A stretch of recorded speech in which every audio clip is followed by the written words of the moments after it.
Andra. Ini siapa? Acah. Umur? Guru. Namanya Kesha, umur 11 tahun. Anak-anak silakan belajar. Nanti ibu gurunya yang akan mengajarkan. Supaya apa? Supaya tambah pinter. Saya ngelihat orang seneng, saya tuh luar biasa senangnya juga. Jadi berlipat-lipat gitu. Jadi karena kita ada sesama bisa berbagi gitu ya.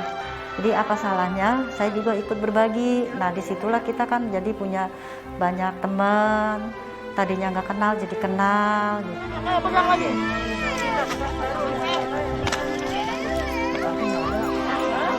Benar sekali, apalagi di Cikarang ini sangat susah ya Mbak untuk memiliki suatu wadah seperti yang saat ini. Alhamdulillah sekarang Budiana sudah ada, lebih dekat untuk kita. Ingat ya pesan ibu ya. Nah, jadi kita tetap harus semangat. Kalau emang kita bisa, kenapa ilmu kita nggak harus ditahan di kita? Lebih baik juga dimanfaatin bagi orang banyak.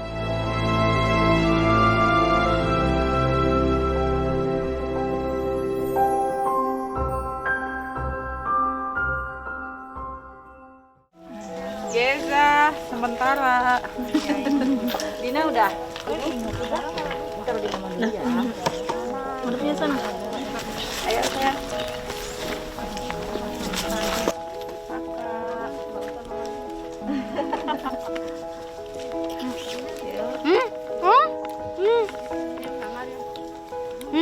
Ayo sayang. Nah, bersihin balik. Ya. Ini sengaja saya kumpulkan supaya nggak kaku lagi di kelas karena udah lama nggak pernah ketemu ya dia selama pandemi terus PPKM dan segalanya dah. Intinya mudah-mudahan pertemuan hari ini bisa membakar semangat lagi untuk terus belajar, berjuang bersama, dan mudah-mudahan meskipun dengan fasilitas seadanya kita masih tetap punya semangat untuk tetap menuntut ilmu dimanapun berada. Untuk anak-anak yang di sekitar kita sini ya, walaupun kita lama tidak pernah bertemu ya karena masa pandemi, tapi saat ini kita mulai belajar lagi. Siap ya? Siap. Semangat ya. Keren deh anak-anak. Ayo kita nyanyi bareng-bareng yuk.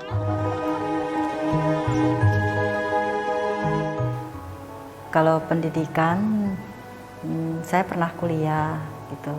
Tapi karena pas waktu itu orang tua saya juga kan bukan orang tua yang berada ya gitu. Daripada ntar adik-adik saya nggak sekolah, jadi saya ngalah gitu. Jadi pendidikan saya sampai di D3. Pundak, lutut, kaki, kepala. Pundak, lutut, kaki, mata. Pundak, lutut, kaki. Pada awalnya sih saya emang dari kecil itu saya udah senang ngajarin teman-teman gitu kan. Kita di situ main sekolah-sekolahan. Saya jadi gurunya gitu awalnya gitu. Jadi ya gitulah, jadi senang saya. Ternyata banyak temen tuh lebih enak gitu. Jadi terasa kegembiraannya ada, kebersamaannya ada.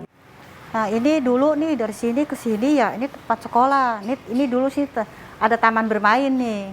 Cuman sekarang udah sekolah udah nggak berfungsi lagi. Jadi saya potong. Nah ini dulu ini bagian TK. Kalau yang di sebelah situ bagian SD. Kalau anak-anak TK itu saya sampai selesaikan dulu sampai tamat. Nah kalau yang anak SD juga sampai dia naik kelas dulu. Nah setelah naik kelas saya pindahin ke negeri. Waktu saya belum mengenal itu apa artinya PKBM ya gitu ya. Saya tuh sebenarnya udah ngajarin teman-teman di lingkungan pasar yang tetangga-tetangga di rumah. Kan itu kan rumah saya sama pasar tuh kan nggak jauh gitu kan. Itu sebagian udah ada yang saya ajarin bikin baju, terus motong rambut gitu. Padahal saya nggak bisa, gitu. Tapi nekat belajar ya akhirnya oh iya cara motong rambut tuh begini gitu ya. Jadi tuh secara tanpa kita sadari ilmu itu datang sendiri. Itu waktu itu kan saya dagang di Pasar Ramayana ya. Sewaktu itu belum ada Ramayana sih, masih pasarnya tuh masih tradisional banget. Karena tuh dari kita tuh dulu kan nggak ada loring door gitu kan, kalau sekarang ada ya. Jadi pakai papan-papan itu yang di ini gitu. Jadi papan-papan itulah gitu ya kita pakai untuk belajar pedagang asongan. Pedagang asongan itu usianya sekitar 10 tahun sampai 15 tahun. Nah, terus ada juga yang udah bapak-bapak udah tua gitu. Jadi akhirnya kamu kalau misalnya saya ajarin baca mau nggak? Mau, dia bilang gitu. Akhirnya kita belajar baca tuh di itu pakai kertas-kertas bond gitu kan. Yang balikannya kan kosong tuh. Nah, di situ awalnya.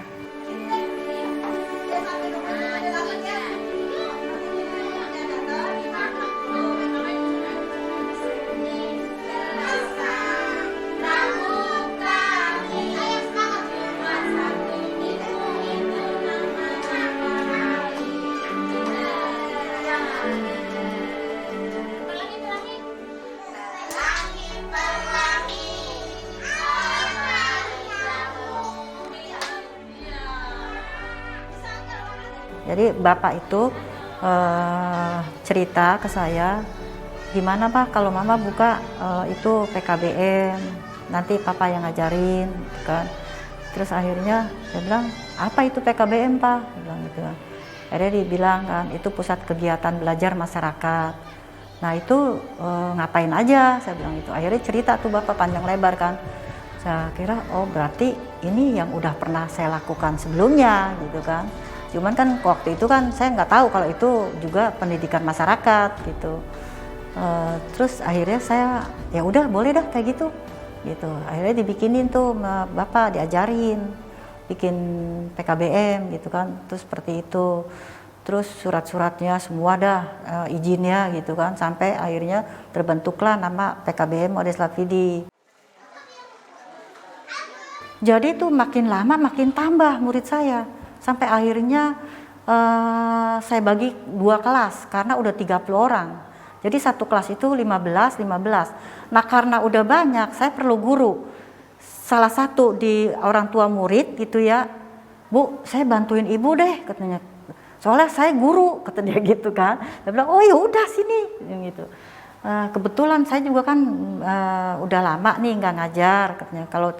Kalau ngajar TK begini sih saya bisa katanya gitu. Karena dulu saya ngajar di SD, dia bilang gitu kan. Ya udah, akhirnya saya terima itu sebagai guru. Kita berdua tuh kerja keras sampai akhirnya setelah kenaikan kelas gitu ya, jadi banyak murid saya itu.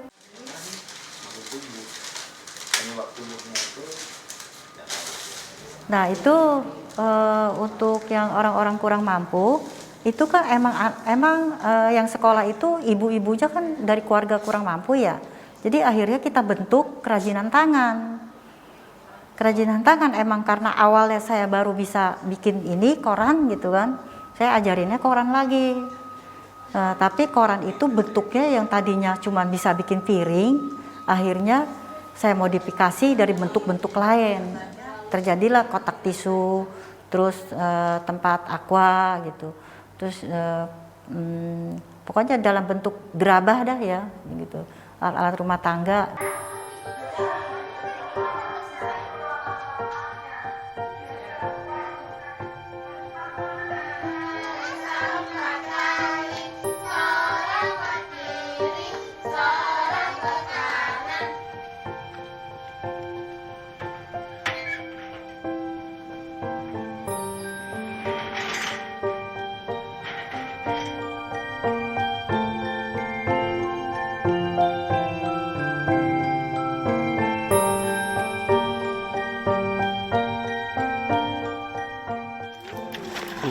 Ibu-ibunya tolong diperhatikan ya.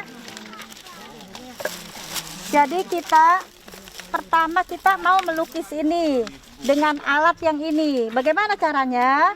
kita tempelkan ini karbon sini, kemudian gambarnya kita ke sini.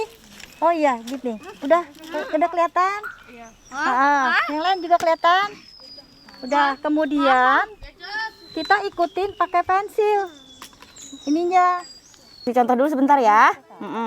Caranya seperti ini. Tut. Bisa? Bisa, silakan. Ye, ikutin lingkarannya, ye. Perkenalkan, nama saya Reni, orang tua dari Akila Sahla Ayu, usia 14 tahun. Untuk saat ini anak saya mengidap ADHD atau hiperaktif mengarah ke autis. Nah, Akila mulai ada gejala-gejalanya mungkin sekitar usia 3 tahun. Gitu. Ya, mungkin ini jawaban dari orang tua yang khususnya yang berada di Cikarang ya. Karena saya juga sudah mengalami beberapa kali keluar masuk sekolah dan harganya juga lumayan dari yang mulai mahal sampai murah. Mudah-mudahan sekolah ini juga bisa memfasilitasi untuk teman-teman yang senasib, sepenanggungan yang mempunyai anak disabilitas seperti kami. Dan juga berdoa juga semoga lebih maju dan bisa mengekspresikan setiap kegiatan yang ada di para disabilitas ini sehingga kami bisa disamaratakan. ABK itu lebih penting untuk kemandiriannya ya daripada untuk motorik. Untuk kayak sekolah penting, tetapi kalau tanpa ada dia mempunyai suatu kelebihan, setiap ABK mempunyai kelebihan masing-masing. Nah, mungkin anak saya kurangnya di pembelajaran tetapi di materi, tetapi dia mungkin di keahlian lainnya dia bisa seperti sekolah yang ada saat ini. Yang penting anak-anak bisa belajar. Gitu. Iya, sekarang kita bikin jadwal setiap hari apa gitu, terus kemudian jam berapa. Nah, masing-masing anak itu kan mungkin berbeda ya. Iya. Jadi kita pisahin yang apa tuh, yang autis dengan yang tunarungu itu kita bedain supaya lebih mudah guru-gurunya mengajar. Jadi kalau kita bedain gitu, jadi kan kita lebih fokus gitu.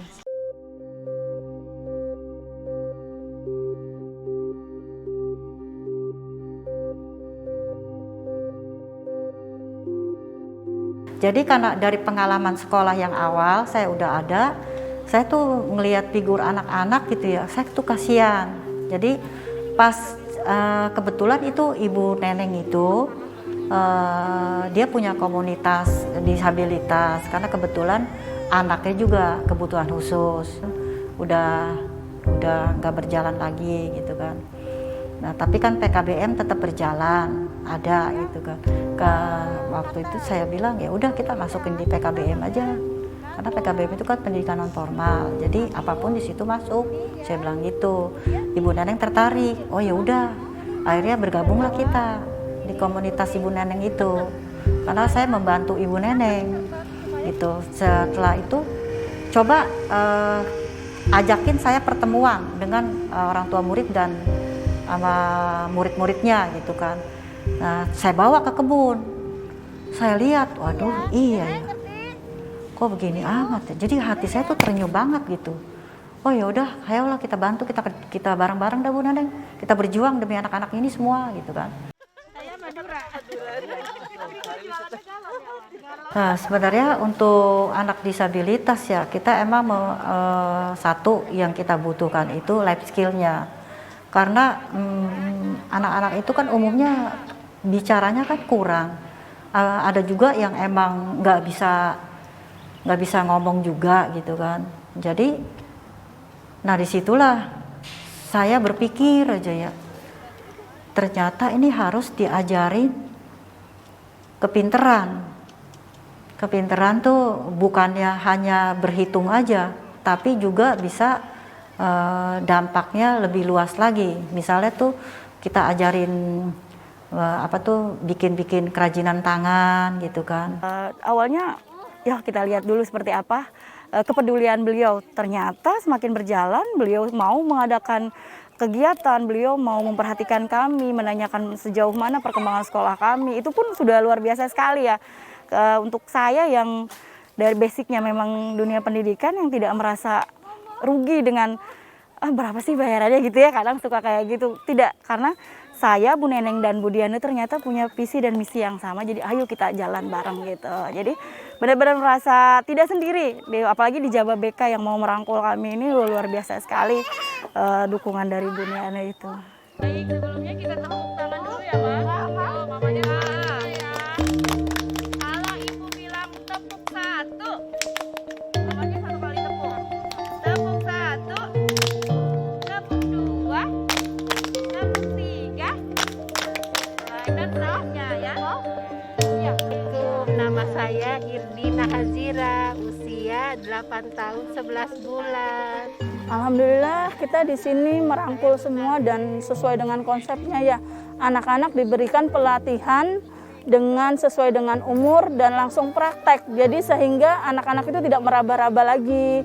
Jadi mungkin anak-anaknya bisa langsung real. Nanti mudah-mudahan ke depannya bisa membuka suatu peluang buat usaha ke depannya, karena memang di sini kita life skill ya. Jadi bukan hanya untuk materi saja tetapi langsung dipraktekkan. Mengapa kami mengambil pembelajaran di alam terbuka seperti ini? Karena pertama tentunya mengurangi stres anak-anak yang selama ini belum bisa berkegiatan bebas. Biasanya di sekolah itu kan ada kegiatan tur dan sebagainya, karena masih belum bisa sama sekali ya melakukan hal itu. Jadi tentunya belajar di alam terbuka di Botanical Garden Eco Park ini sungguh membuat refresh ya, bukan hanya untuk si putra-putri siswa-siswi kami, tapi juga tentunya untuk guru-gurunya, untuk mama-mamahnya yang bisa bercengkrama dengan yang lain, lalu membawa bekal dari rumah, hanya air minum dan sebagainya pun membuat mereka refresh gitu. Jadi nggak butek di dalam ruangan, hanya melihat tembok dan papan tulis yang memang tidak berapa lama lagi kami akan membuka pembelajaran itu di kelas. Jadi sebelum kita benar-benar masuk ke dalam kelas, kita ulangi lagi perkenalan.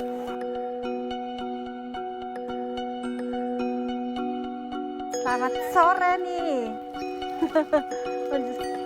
Gimana kabarnya?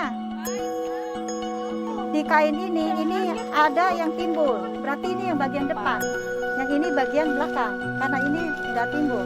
Jadi yang kita teplak adalah nanti di bagian yang muncul ini ya. Kalau untuk kependidikan ekonominya ya, saya akan mengajarkan berbagai jenis ke satu memasak gitu kan. Nah, terus kedua lagi membatik. Nah, ketiga lagi kerajinan. Nah, itu kerajinan tangannya dalam bentuk yang bisa kita jual dengan harga yang lumayan. Nah, itu salah satunya kan dalam bentuk tas talikur. Itu bagus banget, itu nilainya juga tinggi gitu kan. Yang penting ada ketekunan, ada kemauan. Kalau orang tuanya kita udah ajarkan, nanti saya akan membuat konsep untuk mengajarkan orang tua ke anaknya. Karena anaknya kebutuhan khusus, kita kan nggak mungkin guru itu mendampingin 24 jam. Tapi karena orang tuanya kita udah ajarkan, jadi orang tuanya pun bisa menularkan ilmunya kepada putra-putrinya yang kebutuhan khusus sampai benar-benar bisa. Nah, itu kan buat kelanjutan kehidupannya setelah dia menjadi dewasa.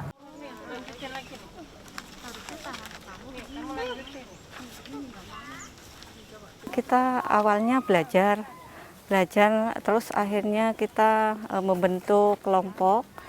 Sekarang kita ikut kelompok kampung jadul. Kita sama-sama belajar ya, tadinya sama-sama nggak ngerti batik.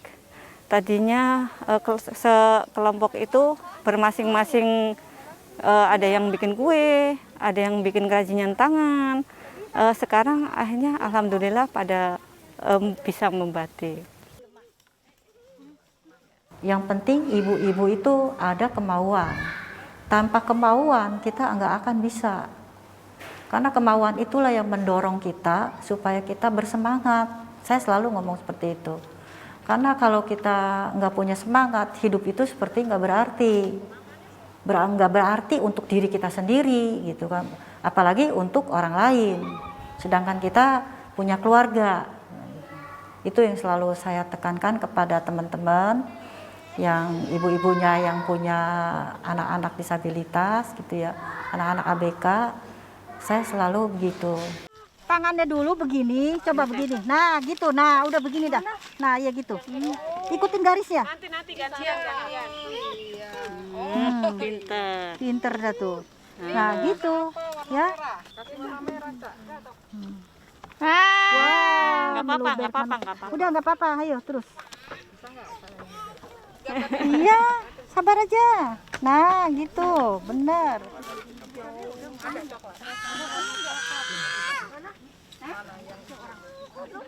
Saya pengen seperti beliau, bantu-bantu kayak ibu-ibu PKK, disabilitas ya kayak gini gitu, pengen gitu. Menurut saya Bu Diana itu orangnya benar-benar membantu masyarakat. Kayak saya sendiri dibantu sama beliau juga. Waktu itu dari Timor Leste itu kan itu menghubungkan forum PKBM. Siapa PKBM mana yang bisa dikunjungin. Akhirnya terpilihlah PKBM saya untuk dikunjungin karena karena saya tuh bidangnya kebanyakan kerajinan tangan. Karena itulah jadi tuh dari Timor Leste datang ke sini dikawal dengan dipersetujukan dengan Kementerian Pendidikan yang di Jakarta. Ada juga sih perasaan lelah gitu ya, perasaan semangat tuh tiba-tiba hilang gitu. Salah satu anak saya bilang ini, Mama jangan sedih terus. Kalau sedih terus, Mama nggak akan sehat. Jadi kesehatan itu kan didukung sama kesemangatan Mama. Ayo Mama harus kuat. Ibu Diana mungkin sosok yang luar biasa karena dia mempunyai hati yang lembut lah dan juga bisa mengekspresikan untuk merangkul kami para disabilitas supaya bisa dipandang sama dengan yang lain. Saya bersyukur sekali jika ada orang-orang yang bersendegi sama kita gitu kan, saling membantu, kita bersyukur gitu kan. Walaupun tidak ada yang membantu juga kita tetap bersyukur.